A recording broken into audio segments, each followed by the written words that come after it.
Sidang perdana dugaan kasus korupsi dana hibah Pilwali Makassar tahun 2018 menudukkan dua terdakwa, yakni ex-sekretaris KPU Makassar dan bendahara, yakni Sabri dan Habibi. Sabri didakwa oleh jaksa penuntut umum terkait penyalahgunaan dana hibah Pilwalkot Makassar yang menguntungkan dirinya sebesar 6,4 miliar rupiah. Dana ini merupakan dana untuk kegiatan honor PPK dan PPS sekota Makassar selama 1 bulan, serta dana pengadaan komputer dan perangkatnya yang mencapai 398 juta. Selain itu, uang sebesar 1,9 miliar digunakan terdakwa untuk kebutuhan biaya tiket, akomodasi perjalanan, biaya hotel, serta uang makan dan minum. Kami tidak mengajukan eksepsi, tapi langsung pada pembuktian.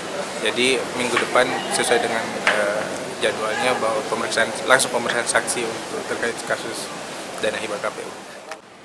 Atas dakwaan JPU, kuasa hukum terdakwa menyatakan tidak mengajukan eksepsi, melainkan langsung ke pembuktian.